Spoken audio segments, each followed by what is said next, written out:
Hello and welcome everyone. Thank you very much for joining our first ever 4ARTapp early access webinar in English.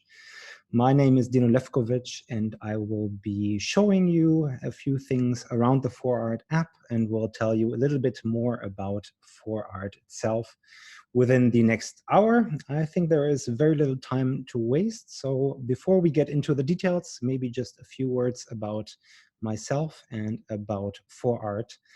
I am director at 4ART Technologies. I have been with the company for over 2 years now. And yeah, I have been watching this company and the service that we're building. I've been watching it grow for quite some time. And I'm very excited that we are very soon ready to release our first early access version to the world. Yeah, my usual areas of expertise are in the sales and marketing. So thanks to the coronavirus, my life has been very easy the past few weeks, having to react to all the changes. However, most of us are certainly in the same boat. So we will just have to get through it. All right, so let us begin, and maybe just a quick word on how 4ART Technologies was started. Our founder and CEO, Nico Kipouros, has been an art collector and art trader for over 2 decades. And he and his clients have always had the same 2 major issues. For one, there is a general concern, of course, about forgeries. The result of the forgeries that are within the market is that, for one, of course, there is a detriment to the arts as a cultural good. And there is also, of course, substantial damage when it comes to the forgeries within the market, which are quite substantial. And the other issue being is that trading and working working with others within the art market is quite expensive. There are quite a few costs associated with most processes, with most tasks, and doing so, of course, is not quite as good as it should be. And Nico set out to find a solution to that kind of problem, and that is how 4ART came about. And our mission is to use cutting-edge technologies to create a foundation for a unified standard within the global art ecosystem, and specifically for art handling. And our standard, which we're looking to achieve, enables all market participants to collaborate and to exchange and transmit valuable information, always ensuring transparency, security, process efficiency, and of course, a significant reduction in costs. Now, how are we going to achieve that with the 4ARTapp? Well, we're combining 2 technologies. The one, and probably most interesting, is our own patented augmented authentication technology. It is what really sets us apart from most others. It allows anyone, individuals, organizations, any single person to use a standard, so commercially available smartphone, to create and read a digital fingerprint of an art object, making that art object uniquely identifiable using only its surface structure and that little tool that we all carry around with ourselves. And doing so, 4ART is setting out and is creating the first real biometric passport, the artwork passport, combining secure documentation within its system and also, of course, the identification. So it is the same as a human passport, where you find the documentation, some basic information about the person and where that person has been, as well as a way to identify that person, that very specific person, be it through the image or through the fingerprint that we all carry around with ourselves. And for us humans, it's worked quite well, where you take a small thumb and you can usually identify each and every one of the almost 8 billion humans that we currently have in the world. And this works even better with a far more higher resolution, bigger fingerprint when it comes to artworks. What we also save in the biometric passport is a digital birth certificate. So in the optimal case, in the future, we envision is that every artist registers an artwork, creates a biometric passport for the works that they have just created. So we can always be sure and we can always track the history of that art object from the very minute that its existence begins. And we also can create, and that's really quite exciting, is we can use the technology that we initially utilized for the digital fingerprint, and we can scale it up to create digital condition reports or condition comparisons. So the technology is good enough and high resolution enough, even using just a normal 12 megapixel smartphone camera, to create high detail digital condition comparisons showing changes to the artwork surface before and after. I will show you a little bit more about that in just a minute. What's also important to note is that we store and secure all the documentation, all the information on high security service structures. We use the same standards that Swiss banks utilize, and we go even a little more beyond that, having a multi-layer security system and structure to make sure that we don't just differentiate between user data and artwork data, because artwork data is far more important to us, but that we also make sure that that data cannot be stolen or cannot be manipulated afterwards. And to make sure that the information cannot be manipulated, we also use blockchain technology. Now, we're not the first ones to use a blockchain, but the blockchain, before getting into too much detail, is really good at securing and storing information for long periods of time and making sure that that information cannot be changed later on. So once uploaded and secured in the blockchain, you can be sure that the information that is linked to it is valid and is as secure as possible. If someone has tried to tamper it with that information, it's always within the transparent system to easily identify those changes and make sure that the documentation, whatever data, whatever information you have, is valid. Plus, it allows for a complete track and trace system. So what we do and what we use for the blockchain is to hash and encrypt all the transactions, all the processes, all the movements of an artwork, and place that on the blockchain in a hashed value. So the information itself, the artworks themselves, they are not linked to the blockchain directly. However, we can make sure that every upload, every registration, every change, every identification, every single task performed related to the artwork, that process is linked to the blockchain and is secured, and you can always be sure that the track and trace record, the very high definition track and trace record, is always true and is always complete. And of course, it allows us to use smart contracts, so we can automate and simplify many processes, many transactions within the art world between different parties, between different stakeholders. It doesn't matter. It makes it a lot simpler and a lot faster, and of course cheaper as well.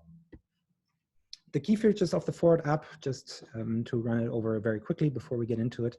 At the center, of course, is the digital fingerprint. So we read the artwork's surface in a very high resolution and create and even more importantly, probably read the digital fingerprint using that very simple tool. And we, of course, combine that with the documentation in the artwork passport. So you can always be sure that the documentation that you've secured can always be related to a very specific art object. It doesn't matter if it's a single original, a single artwork, or if it's maybe a serial print, be it a series of 10 or maybe a series of 100. You can differentiate and uniquely identify each and every one of these specific artworks, and always be sure that the documentation, the history, the provenance of that artwork is for that very specific artwork and not for one that looks just like it. We have the digital protocols. So, any transfer, any change, any movement, anything that is regarding the artwork is tracked and is completed within the system. Again, always linked to that passport, always found in it.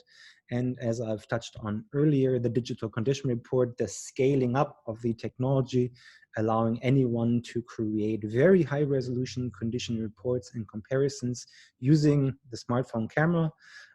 It takes roughly 5 minutes per square meter. So, very large artworks do take a few minutes. However, for one, it's a lot faster than a normal condition report, and it is also a lot less expensive, costing roughly 30 euros per square meter, taking roughly 5 minutes. And as you will see in just a minute, the resolution and the effect is very high. There are additional features, of course, which are not quite as primary as concerning right now. For one being copyrights. So, of course, when an artist registers their artwork, they can directly link to the artwork and then can secure their copyright, or create a digital catalog raisonné, and then in the future can receive and manage their royalties in that system, always, of course, being secure. We have high security. I've touched on it earlier. We are using high security server structures. We have currently a total of 4 server structures, and we split up all the data sets into 4 pieces, distributed in different security systems, and then also use the blockchain again as a secondary security level to again make sure that all transactions and all the data is valid and hasn't been changed after the first creation or after the first entry. We've also been working with Munich Re, the world's largest reinsurance company, and their sub-company Ergo Insurance, to create a very unique insurance package based on this technology that we're using. They're very interested, of course, in the condition comparison technology, and we've been working with them for quite some time. They're a wonderful partner, and they're very excited to launch very soon and to see just how they can fully revolutionize the art insurance market. There are more innovative use cases that will be added later on. Some of them have already been added. So we have a digital catalog raisonné. We have, of course, collection management. What we have in the app right now already is an implemented VR application. So you can see your artworks within a virtual reality gallery just in the same app. We will also have, or have in parts already, AI-supported image recognition and digital audio guides, for example, for museums. And these are sort of the core features. And to give you an idea just how high resolution that technology is, this is a condition comparison performed using just a normal iPhone with a normal camera. And as you can see, it's so detailed that we can see individual fingerprints left behind by someone touching the artwork. At the top, we have a few light reflections. At the bottom, we have a little bit of dust and dirt that have settled, on these lips right down here. But this is as high resolution as we can go. Again, the fingerprint cannot be seen by human eyes, so a normal expert would miss this detail. However, with our technology, anyone can use just a standard smartphone and create comparisons like these, so you can really see if your artwork has been damaged, what has been changed, and you can handle it accordingly. In a different view, we can see here again the fingerprint being highlighted in sort of a light report. And there are a couple of different condition comparisons you can take. There is one which we call the spot check, where you can just see, hey, I think there's a spot, an area of the artwork that may have been damaged. Let me just quickly create a comparison so I can see if the condition has changed truly from the last time that I've seen it. There is the light check, which means that you check the condition of the whole art piece, of the complete artwork, and then you can see more details. And of course, also the professional version, which is very important, for example, for restorers or those who want to see every single detail. And that shows even more. So you have, light crack structures, maybe a bit of dust over here, and that gives you really all the changes, but that's probably too high resolution for most users. One last thing that I just want to want to reiterate, and something that's very important to us is that we want to, or we are approaching the art world, the art market, with open arms. So we want to always connect all other stakeholders, all other entities, be it the artists, be it the gallery, but also restorers or insurers or the logistics or any other institution, because this kind of system, even though only being foundational at this point, only being the very beginning, the more entities use the system, the more data is entered into the history of an art object. The more often it's identified, the stronger the provenance, the stronger the history gets, and the more utility all users have in that kind of system. So it's really important for us to have everyone on board. Everyone has some kind of added value using the 4ART app, and we want to unify everyone in a single standard ecosystem, including other partners who are working with us already or will be working with us to offer the best product and the most usable product for the market possible. Again, the more users we have, the more people use that kind of system, the better it is for all users. There's also more to come, but I don't want to get into too much detail. I mean, we have, as I've touched on before, the implementation of further art market or complementary providers. We have the tokenization, for example, something that the finance industry is very interested in. That kind of security system would make that kind of model more feasible. We are also looking to integrate very soon the KYC service for galleries using our technology, which of course is still a pretty major issue within the gallery world. There's custom service solutions for other partners. Again, this virtual reality functionality has already been implemented in a beta version, so we can check that out in a little bit. And there's more to come. But before we get into the robotic systems and all the additional tools, I think it will be a good time for me to switch over. Just 1 second, let me activate and share my phone screen.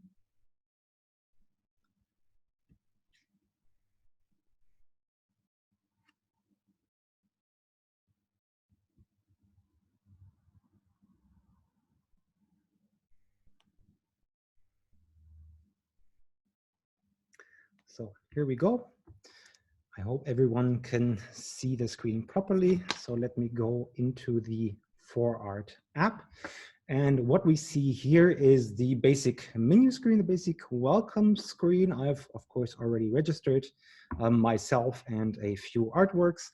And this is my collection. So the artworks that I have registered, some of these are nicer than some others. I mean, there's flyers in here, but it doesn't matter. We want to try as many materials and as many possibilities as possible.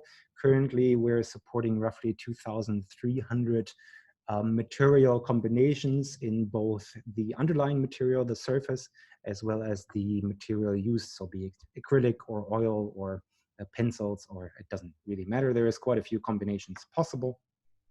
And this is my art collections, as you can see.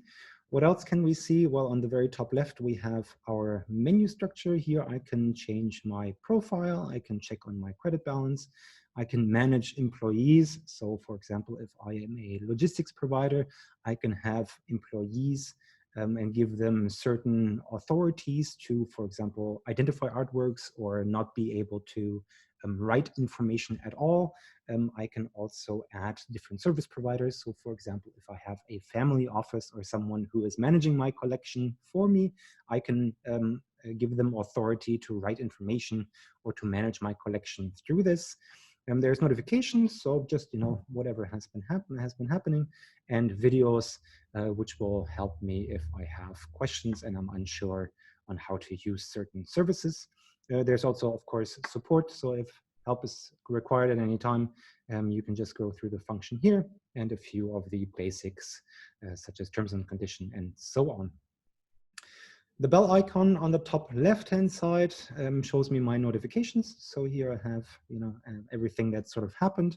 And whenever, for example, someone wants to share an artwork with me or wants to transmit one or whatever, I find that kind of notification up here. And then looking at my art collection, I have certain filters and different ways of displaying my art collection. And one of the major tabs is the shared with you. So these are artworks that don't belong to me, that I don't have access to, but that others have shared with me. But I will get into a bit more detail on that later on. So what we also have at the top right is the camera, and it gives us two modes. For one, I have the discovery mode. These modes are both still in development, still in a beta function, but we wanted to show them anyways. So let me activate the VR gallery. I hope the application doesn't mind. It doesn't always approve of running the application, running the 4ARTapp and sharing the screen as well. So if there is some technical issues at some point, please excuse us that. It's just the phone reaching its limits sometimes. So let's activate it. And what I can do in the VR gallery is, it's a very simple tool, again, in beta, but we wanted to show this function already. Since it's a nice little tool, I can see my artworks in a virtual reality. And I can also, of course, use the shared artworks that others have shared with me in that gallery as well. I can go ahead and move a little closer and check that out very easily. I mean, this is more of a little toy, an entertainment function. However, we feel it's a nice little tool to, for example, share your collection with others, be it friends or colleagues, or maybe someone who is interested in buying the artworks. Even more than that, you can then go ahead and flip your phone to the side. It doesn't show quite properly, but if you have a 3D glass where you can place your smartphone in, you can have a true 3D experience within the system. Again, it's only very basic, so the gallery isn't quite, doesn't look quite extraordinary. However, we wanted to show this feature because one of the unique things is that it doesn't require any other steps. Any artwork that is registered, anything that has been shared, is in your gallery, and you can enjoy it right away and have a little fun with that. All right, so let me move a little away from the laptop and let us maybe get into the meat of it. And I will start and register an artwork. So let me then click on register artwork, of course.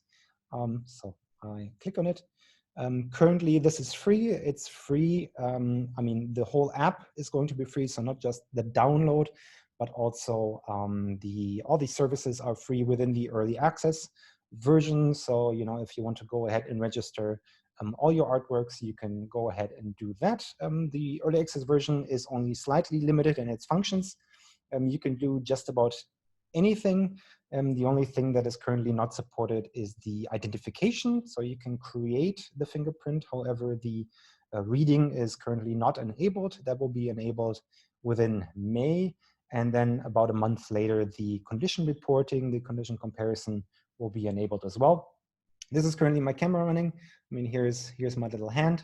As you can see, this is the shared information.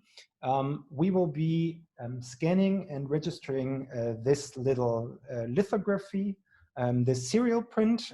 It's, of course, artistically not maybe the most impressive. However, one of the major benefits is that because it's a serial print and not a unique artwork, there's two that look identical to the human eye, so it's very hard to tell apart. However, I can show you how our software manages that quite easily. All right, to register an artwork, I, of course, click Pay and Register, so I will go ahead. Now I'm getting a few tips on how to create the best images, the best fingerprints possible. These are only helpful, slightly helpful, simple tips. One requirement that we have to create the best fingerprint possible is to have proper lighting conditions. So it's surprising how dark many spaces are, and it's also quite impressive how much light dark colors, for example, don't allow to get out.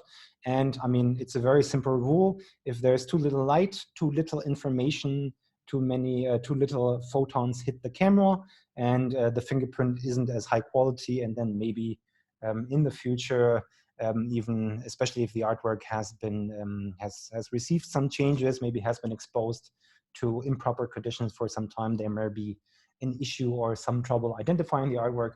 So proper lighting conditions, just a generally well-lit environment is more than enough. All right, so let's continue. The first step is to create an image and to simply take an overview image of the artwork. So I will do so just like this. Now the system takes 4 images in total with different lighting conditions. You can see here low light flash was used just to create the best image possible, but to allow for something where there is no reflections. So I would think that looks pretty good. I have a generally well-lit environment. I can also add a backside, but I'll not do so right now. However, I will crop the image slightly because that's what it's going to look like within my collection, the first artwork. And you know, I'd like that to look quite nice. So that looks pretty good, pretty straight, wonderful. So that's done. And then we will continue and create the actual, no, actually there's one step in between. The next one being is the entry of the basic information.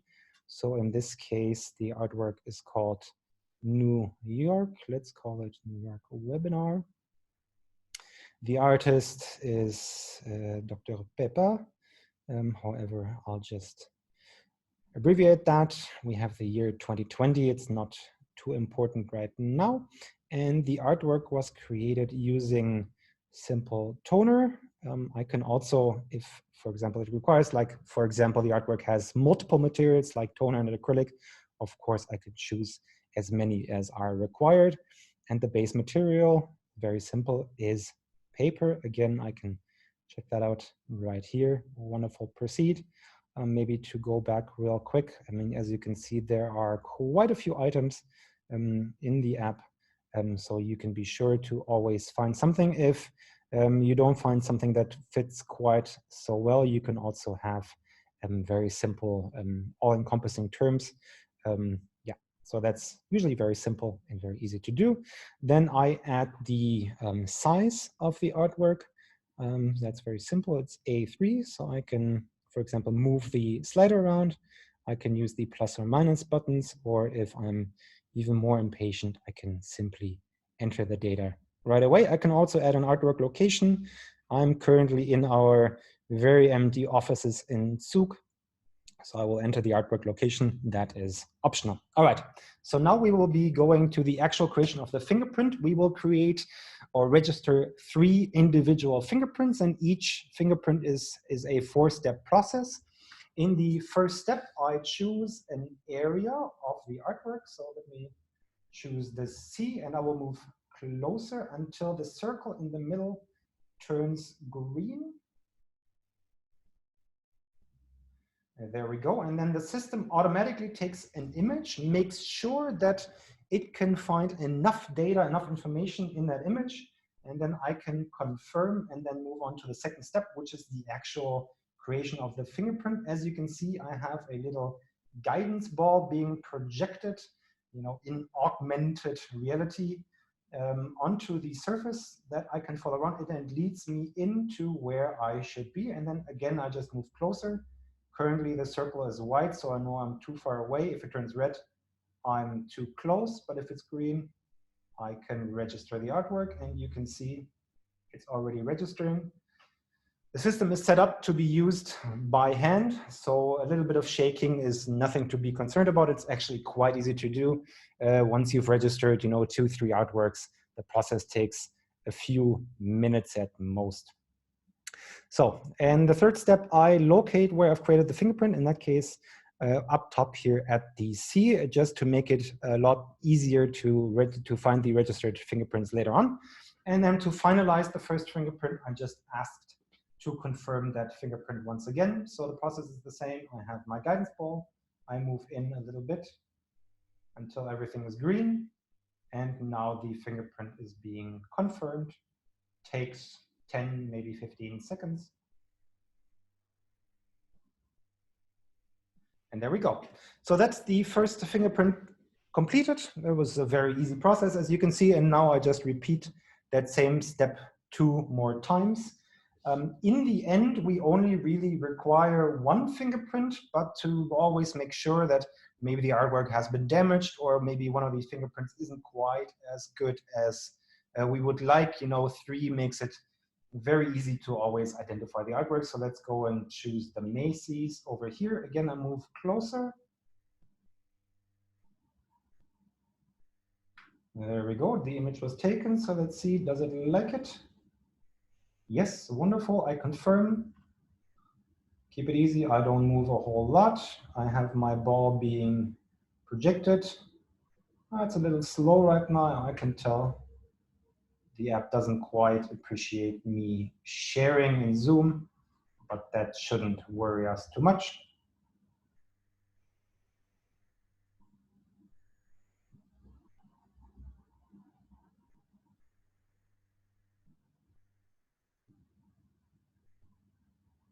So there we go. Again, second fingerprint is registered. Now I just place it on the overview image so I can find it easier later on and then confirm once again. And then we're on to the last one.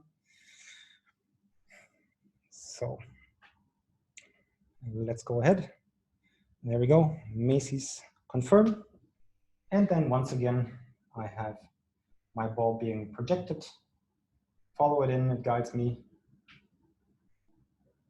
And there we go. Keeping the ball in the circle, it's a very easy game. There's also an audio guidance for each and every step. However, I've turned that off for now, just because I don't want to compete with the automatic voice. But it makes it very easy, and it shows and it guides you in each and every step to move closer or to maybe relocate a little bit. So, it's a process that each and every one of us can certainly do with very little testing and with very little trial and error. Okay, let's choose the last one. Let's go Puglia. Again, I'm just choosing these spots on things that I can remember quite easily. I could do it wherever, but to ensure that if something happens to the artwork, I can always identify at least one fingerprint. I distribute them over the complete image. So again, I'm waiting for my ball. Here we go. And again, I follow it in, staying roughly 10 to 15 centimeters away from the art piece. And then a bit outside. There we go.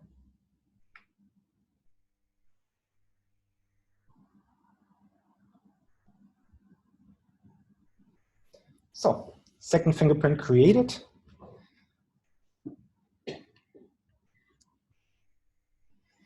And there we go. I saw the transmission, the sharing lagged a little bit, but seems to be fine now. All right, last upload. Processing the collected data. Yeah, I can tell the app is a little slow right now, but that's just due to the sharing. Again, it doesn't quite appreciate that. Confirm the position, and then we once again confirm the fingerprint. Again, it's projected very easily. I follow it in, circle turns green. I can show if I go too close, again, you can see a circle turns red. So I'll move back a little bit. I'm not using any additional tools. I'm just holding the phone with my hand, using 2 hands just to make it a bit more comfortable for me. But otherwise, the process is very easy. And that's already it. That's the identification, the creation of the fingerprints done. Again, we are using 3 just to be sure that we can always identify an artwork. If an artwork is very large, so 10 by 10 feet or whatever, you can also choose to create and to register more fingerprints, but that is up to the user. Now we're in the confirmation screen, so I can have a look at my artwork. Overview image looks pretty good. I could edit that later on. I have the basic data regarding my artwork, the name, artist, etc. So that looks pretty good. So let me go ahead and register the artwork. And then in the last optional step, I can also add a few more details. So I can just go ahead and finish the registration. I could also enter provenance. Provenance in this case being, important events in the history of an artwork. So for example, if it was at a major exhibition in a museum or anything that may really add also value to the artwork, you can place that in the provenance. You can also add documentation. So, previous condition reports or whatever documentation that you may have. So let me go ahead and do that. I'll click on add documents, and then I will press the plus again. I can choose to just upload an image, or I can take an image of a new one. This is a condition report or one of the pages of the condition report unrelated to this artwork, but let me just go ahead and upload that. Looks pretty good. Again, here I can just crop it and make it look nice. You know, I'm a detail-oriented person, so you know, would like it to look good. Let's just call it document, but also I could also call it, for example, condition report and the year. All right, that looks pretty good. I will add the document and then I will continue. Let me upload everything and then I'm done. So let's go to the artwork. The artwork is being uploaded right now, as you can see here. So that also enables you, oh, it's already done, wonderful. So that would enable you, of course, to register an artwork offline. So if you are, you know, somewhere where the internet connection isn't quite as good, you can perform the registration. And then once you are connected to the internet, again, you then just upload the information and then you will find it here. So this is the artwork we've just registered. And this is what the artwork passport looks like. So we have the overview image here. I can also scale that up. I can look into more detail. Don't care about that too much right now. And then at the bottom here, I have my basic information. So, you know, everything that is regarding the artwork. I can also add additional details if I'd like. I then have my documents. So here you can find all the documents that have been uploaded that are connected to the artwork. I have my provenance. In this case, I haven't added anything. So the only thing is that the artwork has been registered. Of course, an important event in the provenance.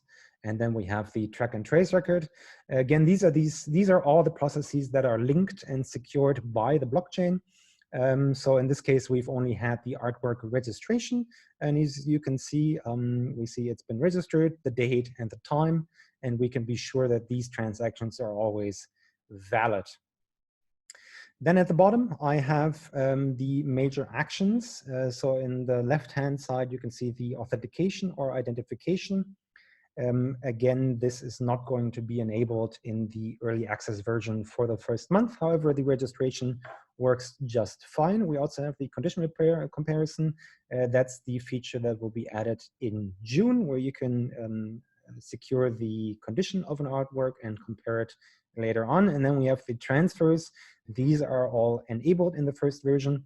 And if we go on here, we can see what kind of transactions or transfers I can do. So I can transfer the ownership, meaning, for example, I'm a gallerist or an artist, or maybe an auction house, and I sell the artwork to a new owner. This is what I use. I transfer the ownership. And the important thing to note is that the artwork passport, which I have access to now, would then leave my app, my account, and I would no longer have access to it. I can, of course, you know, have the buyer share the artwork with me, so I can continue looking at the information. But as it's currently set up, because we want to make sure that the privacy of collectors and all those concerned is always kept, once the ownership of an artwork has been transferred, the access to the information, especially the provenance and the track and trace and all the documentation, also leaves your account or the account of the person who transfers the artwork away. We also have the loaning. So of course, if you have an artwork that is being loaned to a museum or, you know, what have you, you can initiate and control that using the loaning function. You can have a location change. So if the artwork moves or is moved somewhere else, we can enable that as well. And we can also change the possessor. So for example, if you have a transport, a logistics company, a service provider transporting your artworks for you, you know, somewhere else where the possession, so not the ownership, but the possession who has the physical art piece, if that changes, that can be tracked as well. And you can always be sure that the person holding onto the artwork doesn't do anything improper with it. We can see one of those as well here. So this is an artwork, for example, that I am in possession of. I could hand it back, but in this case, I'll hold on to it a little bit longer. I can see the basic information as well as the track and trace. However, What I cannot do is look into the documentation, since that hasn't been enabled in this case. So let's go back to our registered work. Let's maybe show you something small, something simple before having to add more devices. So for example, if we do a location change, let's say we move the artwork to Zurich, for example, we have two options in this case. We can do this ourselves. So we place the artwork in the trunk of our car and then move to Zurich. So we can do this. Yes, wonderful. Let's enable. Yes, everything is good. And then the completed change, wonderful. Let's do so. We've seen location started up top. And then if we go into the track and trace, we can see the location change has been initiated and then the location has been changed. We can also see, for example, how long that transaction took, as we have two different entries. If we do it a bit more complicated, so let's say we want to use a logistics company, a service provider, so we have a third party performing that change of location, we can also do so. So let's confirm everything. Yes, back to the overview. The relocation has been started, and now I have, rather than accepting or finishing up the move, I have a hand over artwork. If I press on here, this should be done at the step where the artwork is actually handed over, and then I could enter the email address of the new possessor, of the person now holding onto that artwork. Again, as you've seen previously, it would then give me access to that passport, so I can always track what kind of artworks I'm in possession of. And it would also track, so within the track and trace record of the artwork, so I could always see, who has been in possession of the artwork at what time, and giving me the ability to have a very highly detailed history of the artwork. Okay, so let me cancel that because I don't want to dive too deeply into everything. So let's do so. I also wanted to quickly touch on the share function. So this is something that's really interesting, not just for collectors who want to, for example, share artworks with their friends or colleagues or want to impress someone. But for example, if you are a gallerist or an artist or whoever who wants to share artworks, with other users to provide information to them in a very secure and very easily controlled environment, you can do so here. Oh. And that's when someone just called me. I apologize. Let me get back into the system right here.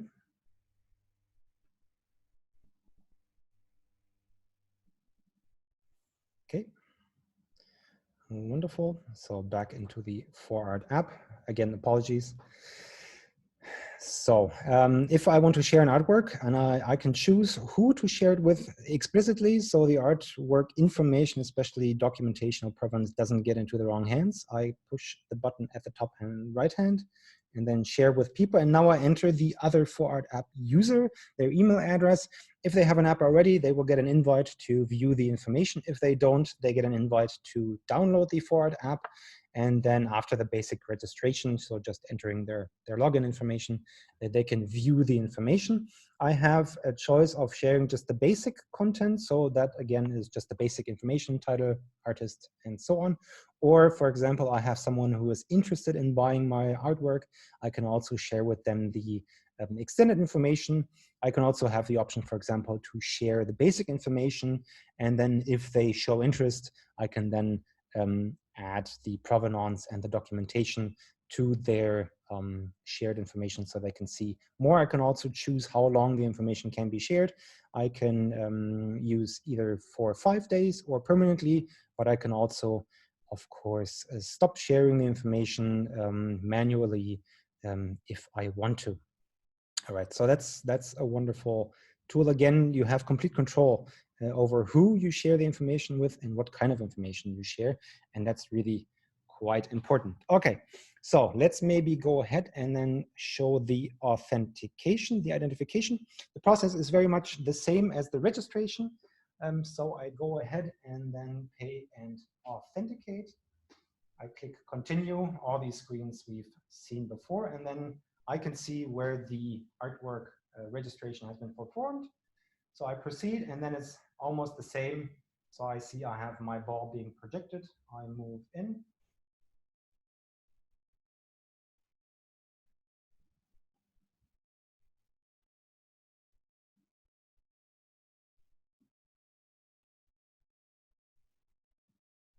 Here we go. That's the first fingerprint read. Again, it's a very simple process. And then I will move to the second one. Again, I'm shown where the second fingerprint is. I proceed, and then I'm brought in. Wonderful.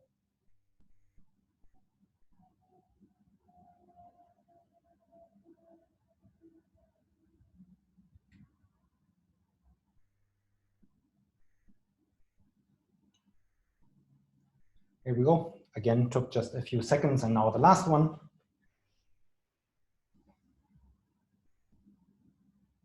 Oh, there we go.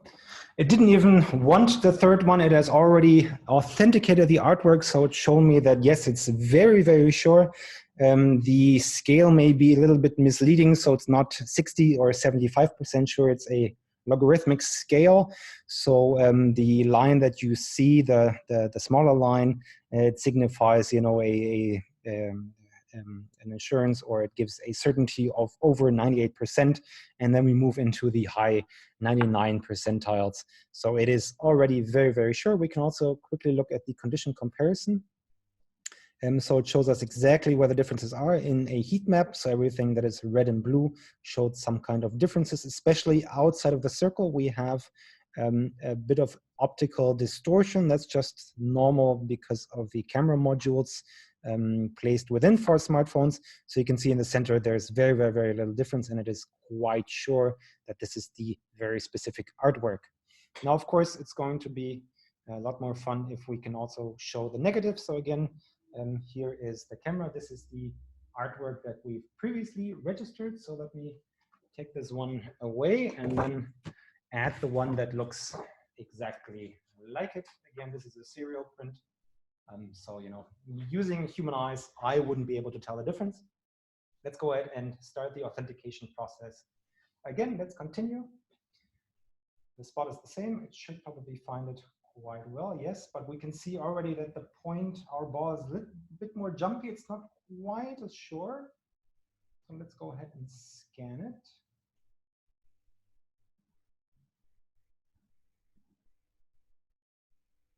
Okay, first one done.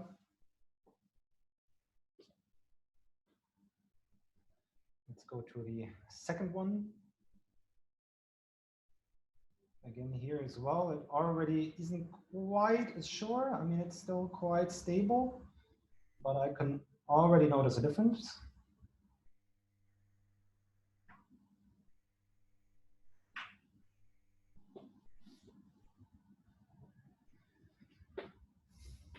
And then let's do the third one, again, down here.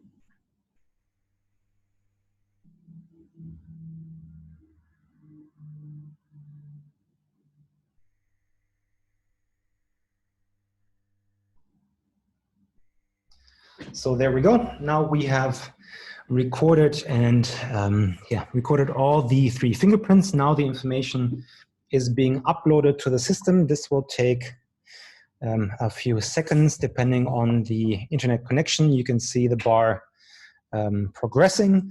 Again, the main idea isn't to authenticate art pieces or to find forgeries or non-originals.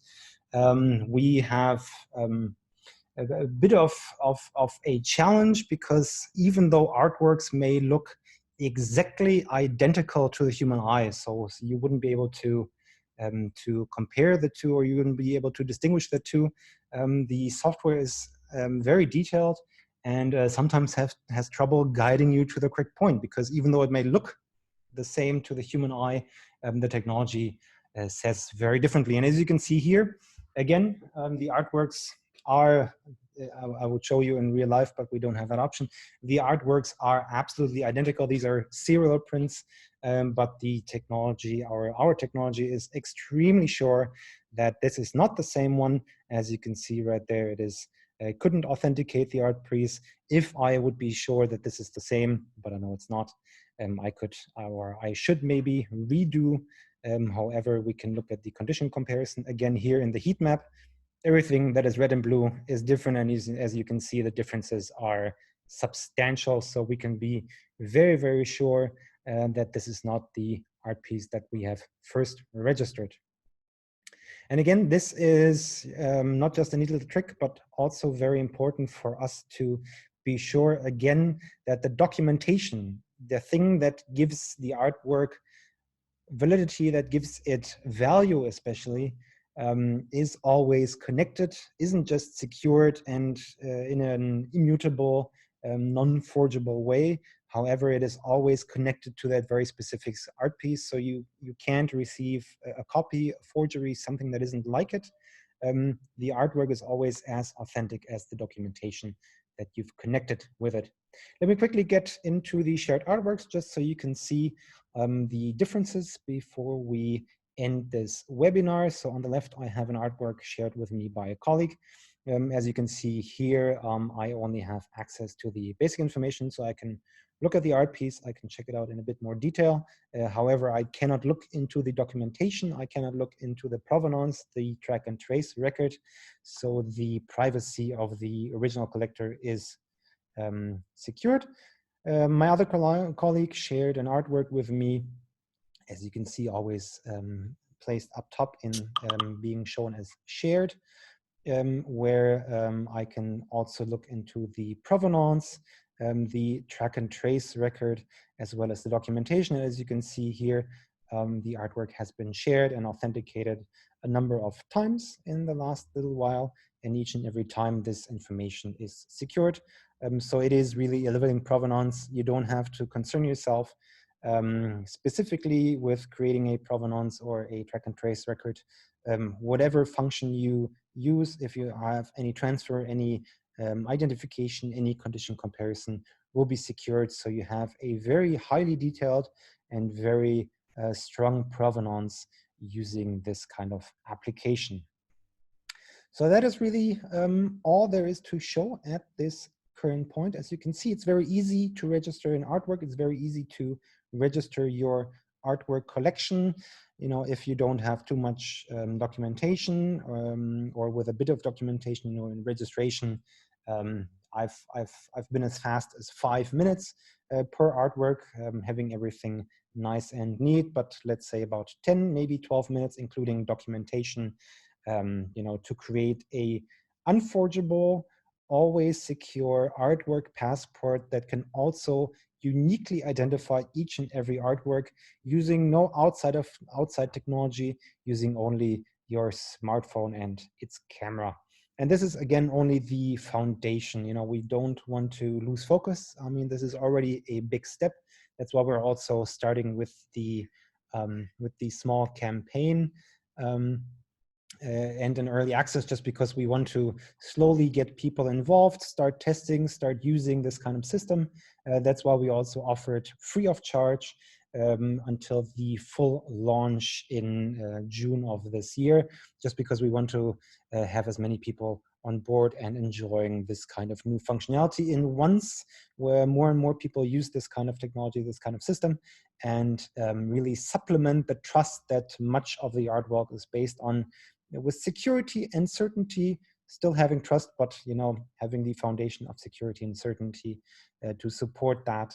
Then we can start enabling more functions. We would like to connect with more and more partners just to provide the best service and the best experiences for all users involved, not just the artist, not just the gallerist, but also the museum, also the logistics provider, the insurance, the exhibition, you know, restorers, anyone who would really have some benefit, and that seems to be everyone.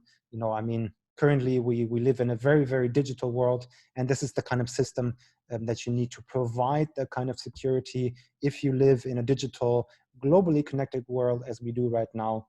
This is the kind of system that really enable you and your business and your clients to be really future-proof, to have the kind of technology that would set you apart from others. So I think that is everything so far. I thank you very, very much for joining us and for staying and listening and watching what the 4ARTapp can do. I would very much and very gladly invite you to download the app for yourself beginning next week, April 15th. Again, the app is free of charge, free to use. Just register, download, authenticate yourself, and then you can start registering your artworks and trying it out for yourself. Again, thank you very much for your time, and I wish you all a happy Easter weekend.